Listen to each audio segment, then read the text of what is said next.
Yes, you are! Stuck in this house.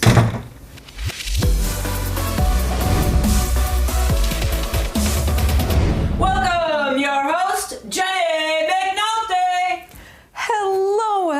Hello, everyone, and welcome to your house. Hi, I'm Jeanne McNulty, coming to you live from Cher's guest room here in Malibu, overlooking the beautiful Pacific Ocean.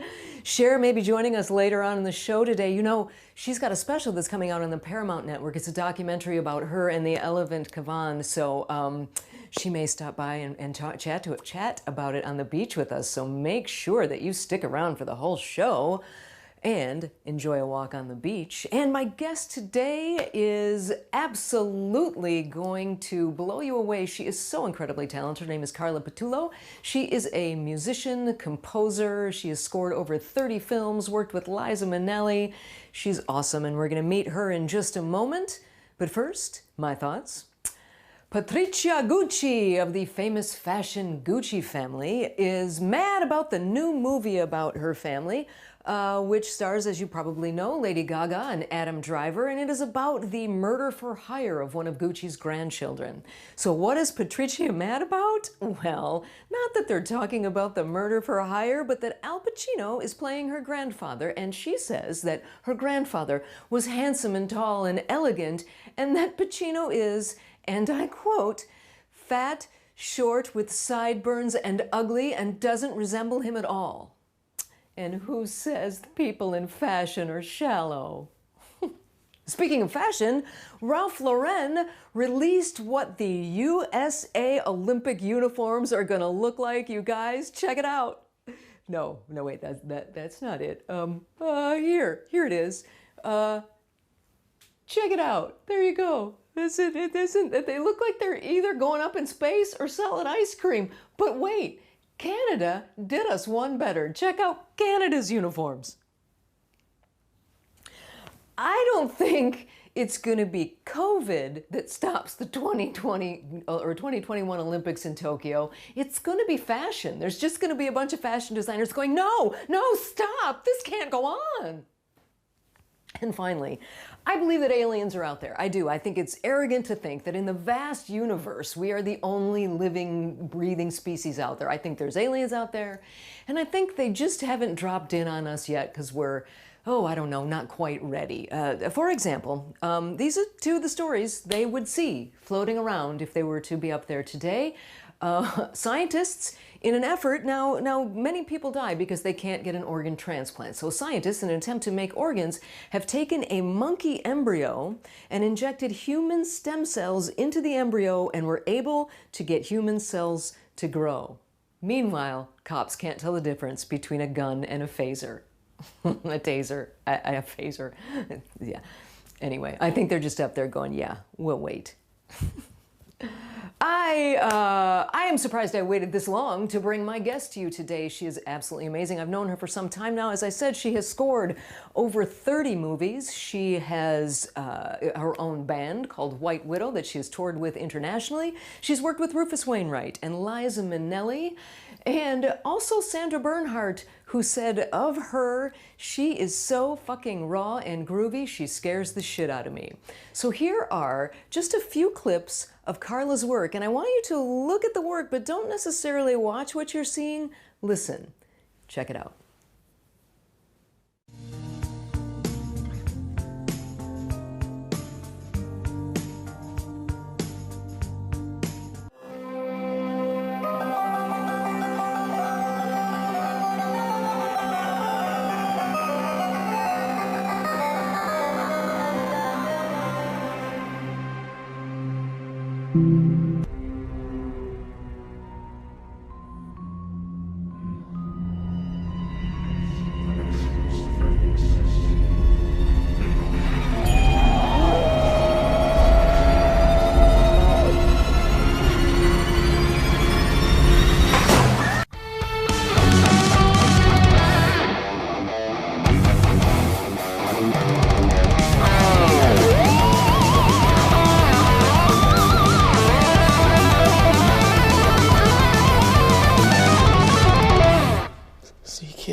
gentlemen, welcome Carla Patullo. How are you doing? Hey, thanks for having me. I am doing okay. Just kind of, surviving like everybody, getting through this, and, excited to be here today. Yeah, well, I'm so excited to have you. And like I said to you when we were doing our sound check, I'm shocked I didn't know more about you. We've known each other for a long time, but wow, man, you do a lot. But before we get to all the amazing things you've done, what the hell does one have to do to scare the shit out of Sandra Bernhard? It's so funny. Like I met and started working with Sandra when I lived out in Austin, Texas, and she came for South by Southwest. And I was in this band, White Widow, which I still perform with. But back then, the music I was doing was very dark. And, we were, pretty much when I got on stage, I screamed, even though there was singing that was supposed to happen. And, so the albums were all recorded with me singing. But then when I was just, that was me at that time, and I think Sandra, really got into it because her style with singing and music and being funny, but my music was so dark, I think it scared her, but also I think made it kind of funny. It got it was so scary. Yeah. It was funny. Yeah. So was she fun to work with? Oh yeah, I mean, she's really been for me someone, it's been a while since we've worked together, but we've kept in touch, and she's been someone, really the person who really helped me get started, really, kind of showed me the ropes, and, and I think she's, has always inspired me just, as a person and as an artist. She really puts it all out there as an artist, and that's something I've taken with me on my musical journey. Yeah, I mean, so I feel really lucky that I established that relationship with her. Yeah. Yeah. Well, if she got you started, I'm glad you did it too, my friend. So when you do, you've done over 30 films as scoring a film. So for, obviously the score isn't necessarily like the theme song you may hear at the beginning or the title, but it's kind of the movie, the stuff that lies underneath it. When I did a promo of you yesterday, and I took the Jaws soundtrack, which I think is so famous, that dun dun dun, and put silly music to it. Is there a film that you just go, wow, that is the best movie to sound mix? What really have you been impressed with? Oh gosh, that's kind of a lot, but I think today I will say one of my all-time favorites has been Danny Elfman. And what I've loved about him, like The Nightmare Before Christmas and Edward Scissorhands, is his song, like the way that there's also these lyrical and songs within the score. And, that coming from a songwriting and band background, I just kind of cling to that. And I've been really inspired by him.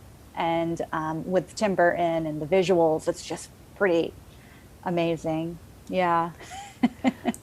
How do you, when they give you a film, do they just go, hey, here's the movie, Carla, make sounds in it? Or do they give you guidelines? I'm sure it's kind of a mix of two, but how does that work? Yeah, it's really, it really depends on the process, like when I come in on the process of it. I usually try to work around the director. And then, of course, the budget sometimes plays in, Excuse me, one second. What do you mean you work around the director?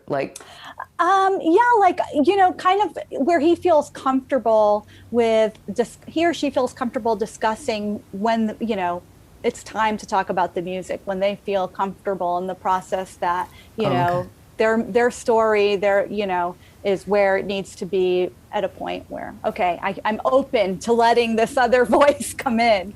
And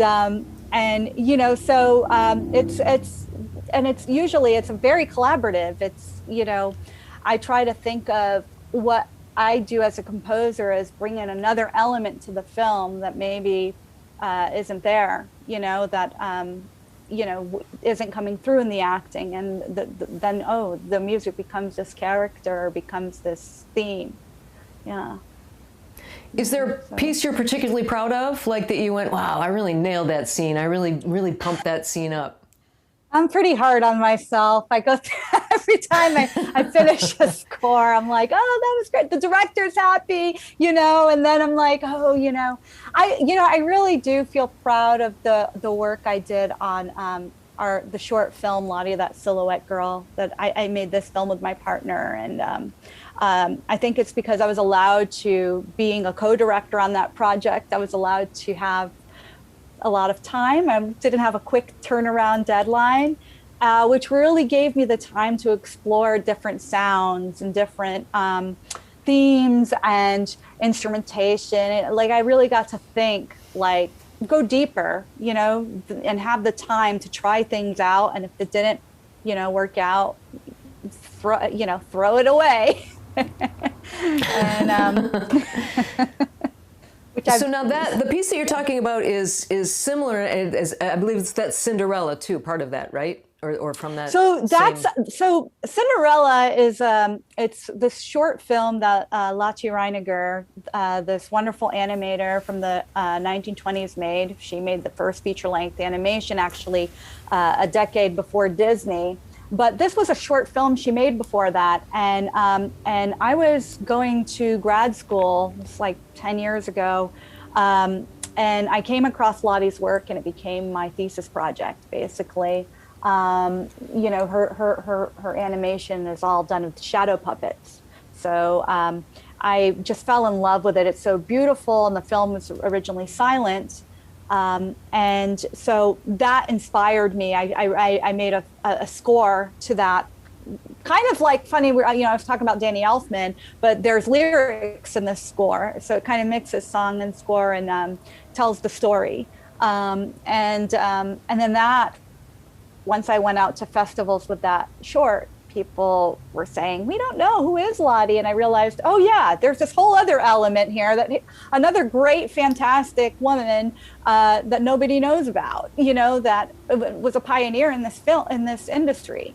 And so then I was like, I gotta, make a film about her. And me and my partner did it. Why is it no one knows about her? I mean, why did her work get ignored? I think, that's what we're trying. We're working on a feature version of the film now. It's kind of talking about her relationship with a film critic. But, I think it has to do with the time of, women not being allowed, even when Disney opened up his studio, women were only assigned to certain roles. They weren't allowed to be lead animators or animate, really. And so I think there's that. I also think there was World War II happen in Germany. Lotte's from Germany. So I think she had all these struggles that, and then, as soon as, while the war was going on, all these booming technology things were happening. And she also invented the technology to make the animation. These first animation films, the multiplane camera, which many people think Disney created, but that's not true. So there's a little fire there that has been brewing for me. And, but then there's that element, but then I also have come to realize that, it's more about her and her journey and the things she did accomplish and how she inspires, really. Yeah. So tell us about Apotheke. Well, actually, before you tell us about Apotheke, let's show a quick clip of Apotheke. I hope I'm pronouncing that right. Yes, you are.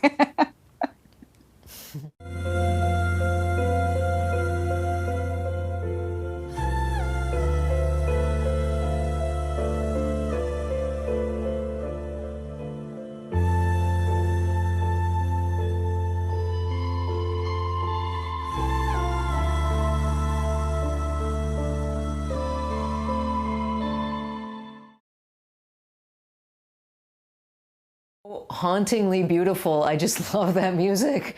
What is that from?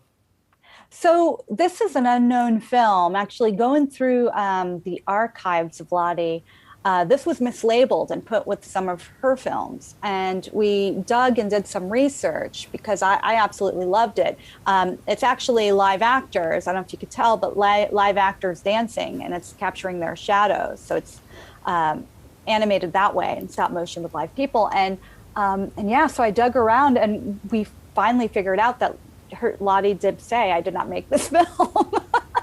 Even though it looks like my work.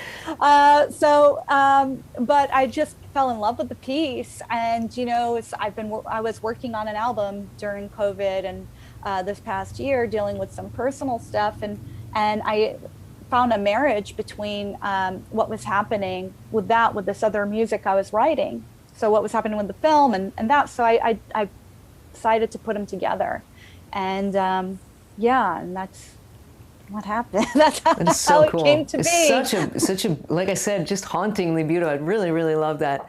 We're going to show a clip before I let you go of Cinderella. But first, if you look into your very impressive bio, you have, as I said, worked with Sandra Bernhard, with Liza Minnelli, Rufus Wainwright, and All My Children. Hello, what did you do on All My Children? I love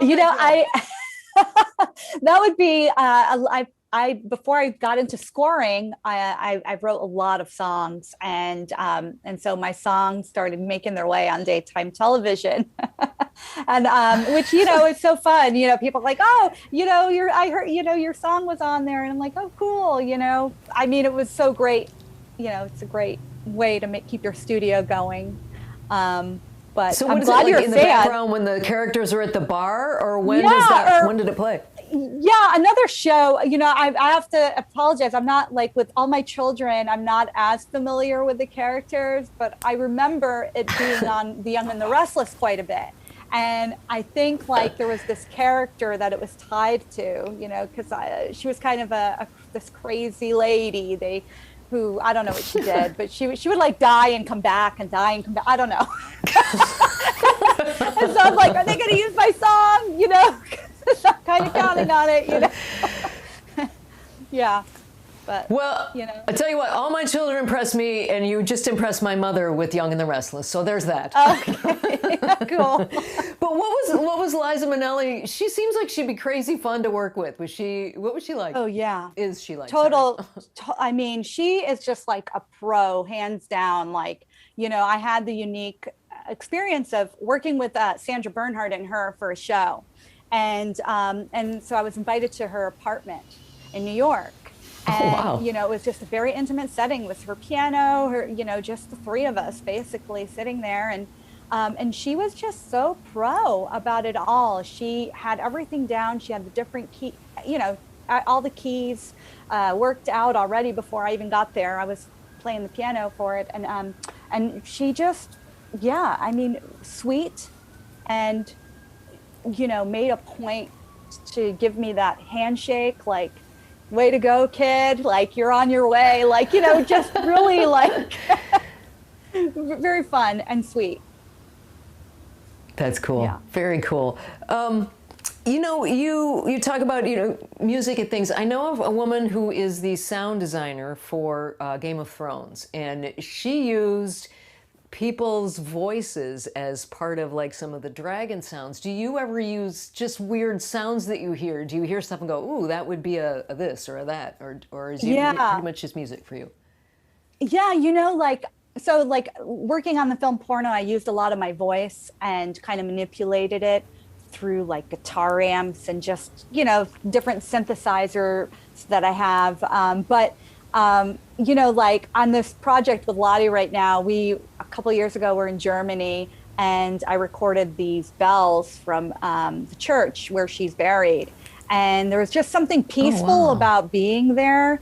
I thought they were just beautiful bells. So I'm looking to incorporate those into the score. And, you know, sound designers are so important, and being able to collaborate with a sound designer and, you know, kind of not, you know, step over each other, but really, like, work with each other to create this sonic landscape is, I don't know, I love that process. So, yeah. What is the difference between the score and a sound designer? Like, well, the sound designer is kind of, you know, working more with different elements that are non-musical, though there is a little bit of a, you know, blurry line. But, you know, kind of more on this, you know, kind of with dialogue and sound effects and sometimes room tones. And, you know, I do think sometimes we both kind of go over that line. And I think it's I don't know. I love the process, and you know, whenever I work with a sound designer, I just feel very open to kind of hear things from their perspective or see things from their perspective, how they hear it. Yeah. But yeah. So you were telling me when we were doing our sound check about a project you're working on called The Life of Dan. Tell us a little about that. That sounds really cool. I just started this project. It's a documentary, and it's basically about two brothers who are kind of going back and and revisiting some trauma that had happened, and they're telling the story through the horror genre, because they both love horror films. So they're using that as a vehicle to tell the story. So it kind of falls in this hybrid world that I love, so it's pretty fun. Yeah. And I think it's one of those films that'll connect with people who have gone through and struggled with mental illness. So, so important today, especially after this past year, man. It's crazy. Well, you know, I thank you so much for spending some time with us today, Carla. What I always ask my guests before they leave, because we're about to go take a walk on the beach, so I like to ask my guests what they do to make themselves feel a little bit more positive and feel a little bit more upbeat. So what do you do, Carla? I go to a bakery. No, I have to say it is my thing. And whenever I, get an overwhelming day, I just love to go to the local stores here in my neighborhood and just kind of relax, walk around. It's even with my mask and with everything, it's just nice to get outside and be like within the community here, and have a slice of cake. Do you have a favorite pastry that you get at the bakery? Is there like a special donut or a special cake? Yeah. Well, there's these pastries called sfogliatellas that are it's an Italian pastry that I get at this place near me called Pasta Sisters, and it's pretty amazing. They make miniature ones, so I don't feel that bad.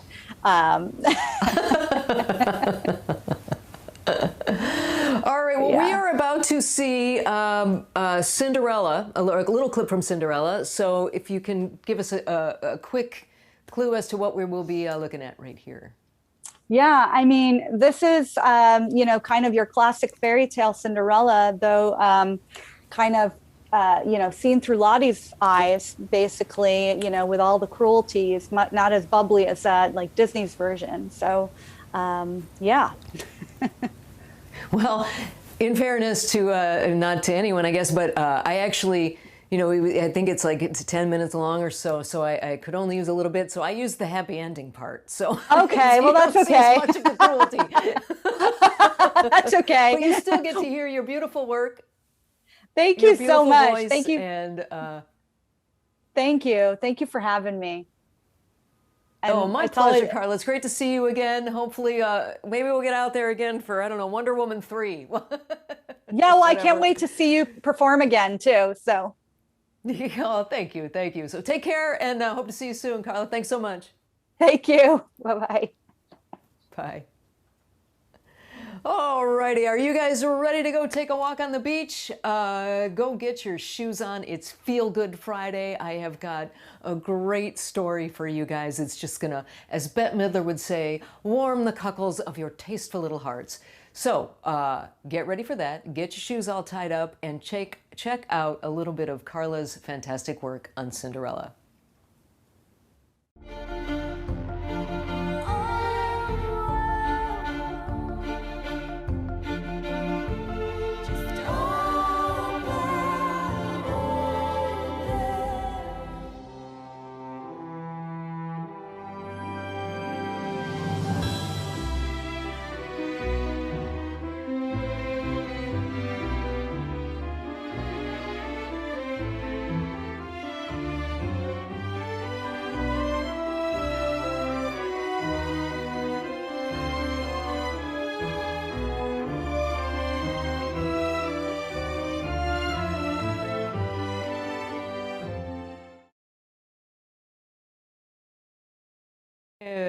are back. Are you guys ready to walk now? Come on, let's go. Get on up, get off the couch, get out of bed, get yourself ready to move. And remember, in any gym, in any city, in any land in the world, if you ask those people in the gym what the hardest part of their workout is, they will tell you getting to the gym. So let me help you get to the gym, so to speak. Come on. Get up, we can do it. It's time for all our good little walkers out there to do some walking. And it's Feel Good Friday, you guys. I have a great fun story. It's Buddy the Beefalo, which is a cross between a bison and a cow, I guess. I don't know. Check it out. Here's Buddy's Feel Good story. And keep moving.